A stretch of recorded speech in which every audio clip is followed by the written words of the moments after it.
Olá, como você está? Tudo bem na graça do Senhor Jesus Cristo? Eu quero iniciar orando com você e por você. Abaixe sua cabeça. Pai, eu quero te agradecer imensamente o dia de hoje. Pedir para que o Senhor nos abençoe, nos capacite neste momento. Para que o Senhor venha nos fortalecer, nos fazer entender. Eu quero pedir pelos enlutados, quero pedir pelos enfermos, acamados. Queremos pedir pela vida da Fernanda em Curitiba e da sua família, Silvana, Vandeire, Rafa.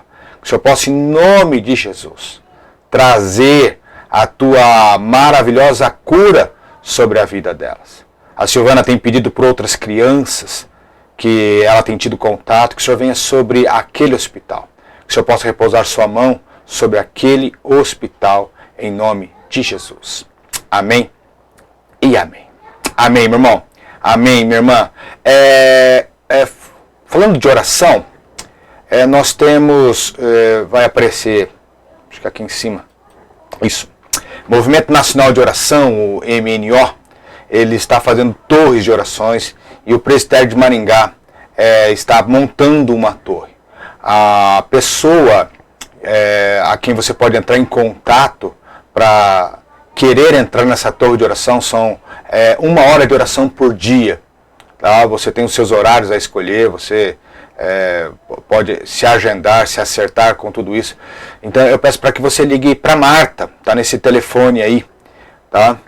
E para que entre em contato com ela para saber exatamente como será o desenrolar, tá bom?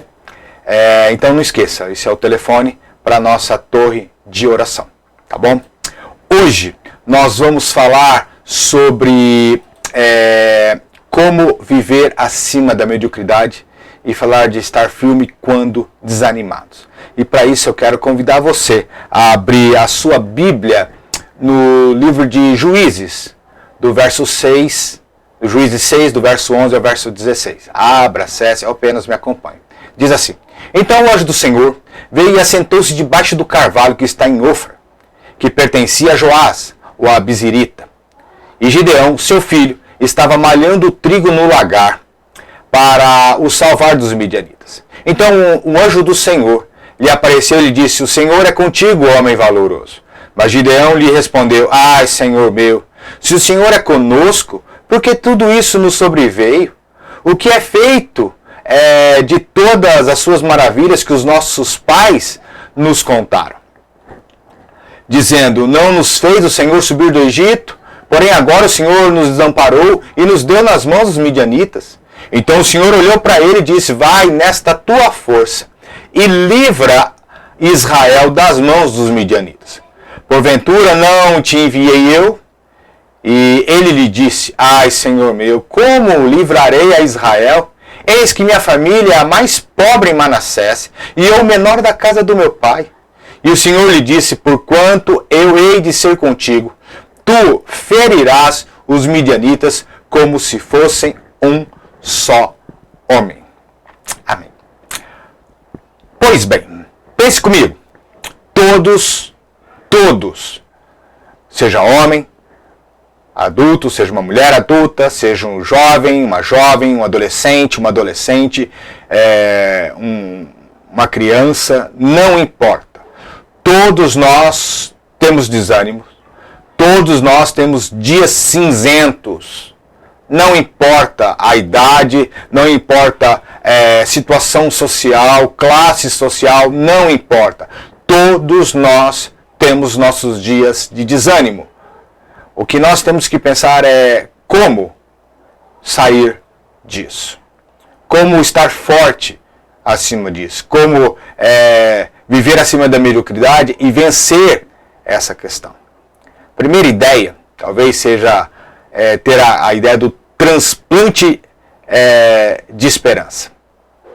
Qual que é a ideia do transplante de esperança? Vamos lá. Um dos grandes benefícios da palavra de Deus é quando nós lemos, nós passamos a ter uma nova perspectiva. Quando desanimados, a primeira coisa que nós perdemos é isso, perspectiva de vida.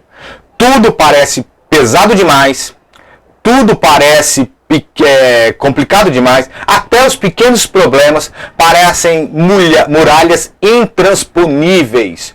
Tudo se torna um grande gigante. A palavra de Deus leva um raio de luz a esses dias cinzentos. Nos dá segurança quando somos incapazes de prosseguir.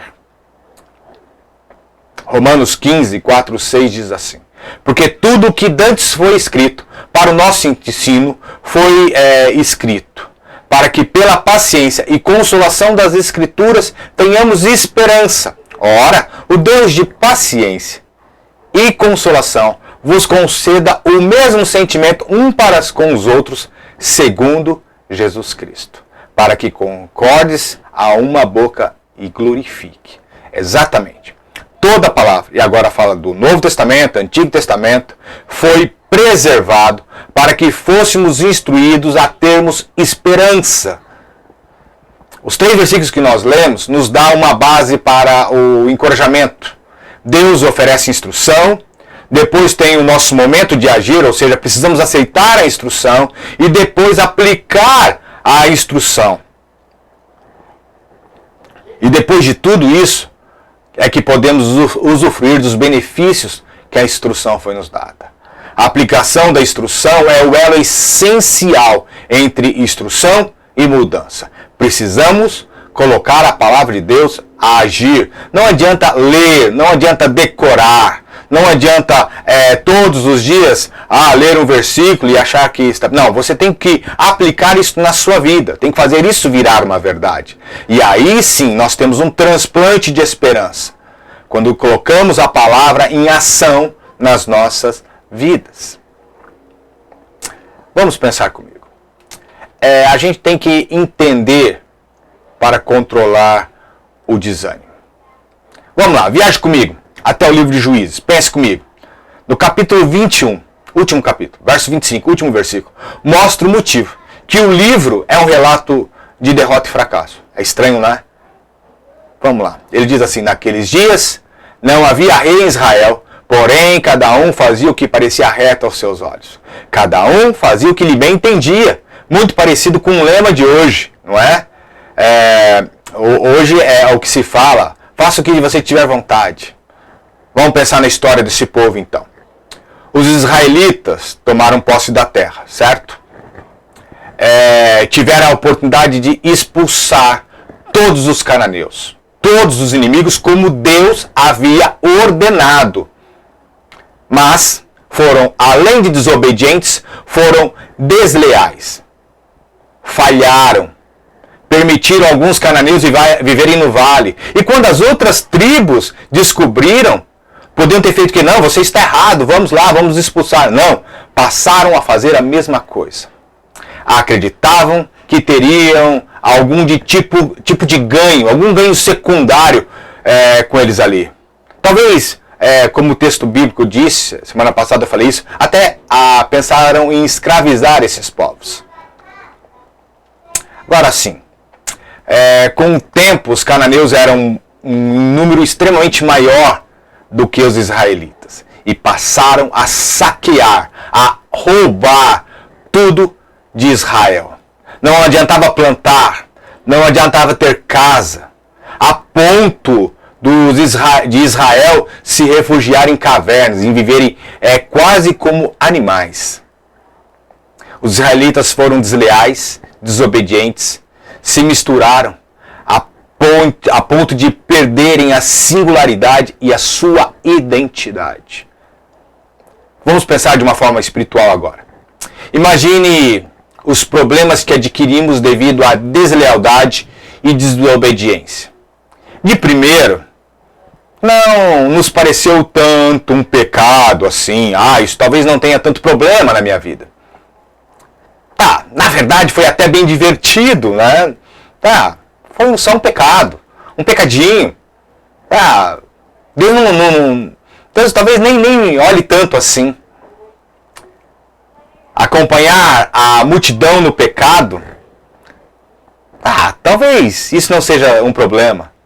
Mas é inevitável que o investimento carnal comece a cobrar os seus dividendos, exatamente como aconteceu com Israel. Quem planta vento, colhe tempestade, como diz Provérbios. Que por fim passam a viver em cavernas, sem casa e sem colheitas. Não diferente das nossas vidas.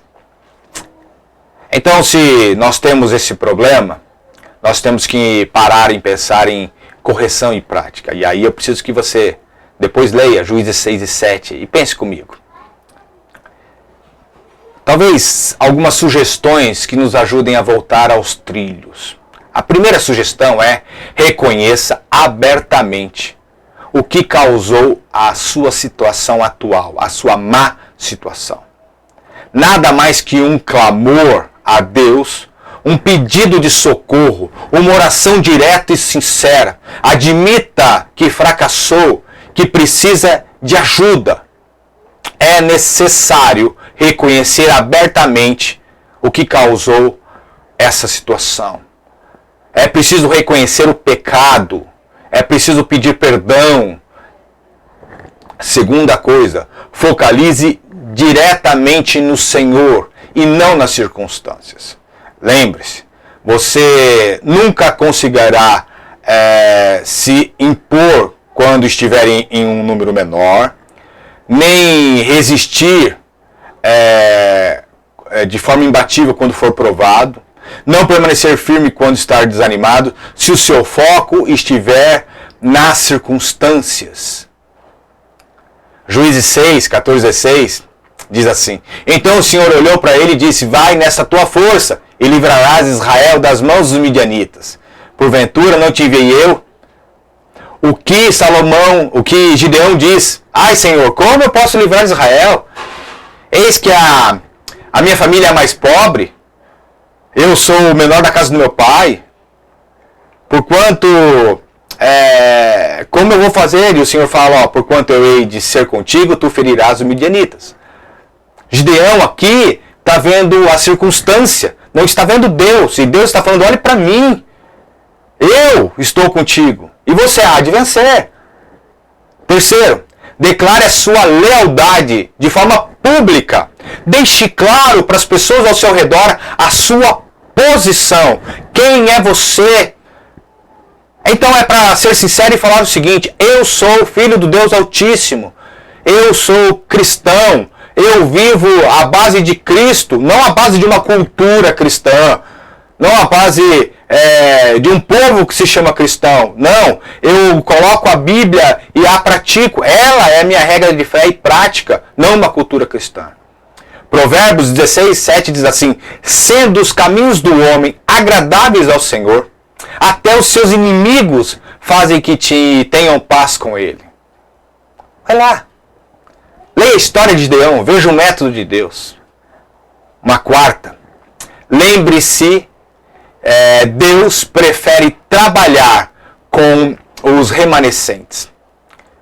Quando Gideão, na história, 6 e 7, ele ouve o sonho de um soldado falando que um pão rodava sobre a tenda do general midianita, e a colocava de ponta cabeça, e ele fala assim: isso é nada mais, nada menos que a espada de Gideão, a espada do Senhor. Quando o Gideão escuta essa história, esse sonho, sobre a derrota dos midianitas através de suas mãos, ele parou e adorou o Senhor. Ele voltou-se a Deus. Gideão era o menor da casa dos seus pais. Gideão era assim porque ele buscava o Senhor. Em meio a toda uma população incrédula, ele ainda buscava o Senhor. Uma quinta posição: não aceite glória nenhuma após Deus ter usado a sua vida. Foi Deus quem fez. Você e eu somos apenas uma ferramenta. Depois da derrota, o povo queria que Gideão fosse o seu líder. Era isso. Não, você agora nos liderará. Agora você nos levará aos grandes lugares. Sabe o que Gideão diz? Ele faz assim, olha. Ele se resguarda e diz: não vou liderar vocês. Se você continuar lendo o livro de Juízes, você vai ver a morte de Gideão. Gideão morre em paz, no sossego. Por quê? Porque quem lutou não foi Gideão. Foi o próprio Deus usando uma ferramenta. A gente tem que pensar que a influência é exercida por uma única pessoa, que logo depois começa a contagiar pessoas. Ezequiel 22:30 diz assim: e busquei dentre eles um homem que estivesse tapando o muro, e estivesse na brecha perante mim por toda esta terra, para que eu não a destruísse. Porém, a ninguém achei. O texto não fala, estava procurando uma igreja cheia. O texto não fala, estava procurando uma nação cristã. O texto fala, eu estava procurando uma pessoa. Estava procurando alguém, uma única pessoa, que fizesse isso. Ainda estamos falando do mesmo Deus e dessa procura. Realmente você e eu podemos ser esta pessoa. Talvez que esteja nos atrapalhando seja desânimo. E está na hora de nos livrarmos desse sentimento e nos pôr disponíveis e dispostos nas mãos do Senhor. Então, para que o desânimo corra, para que a gente fique sem ele, se livre, está na hora de se apresentar ao Deus Todo-Poderoso. Amém? Deixa eu orar com você. Pai, eu quero te agradecer, porque o Senhor tem sido Deus sobre as nossas vidas.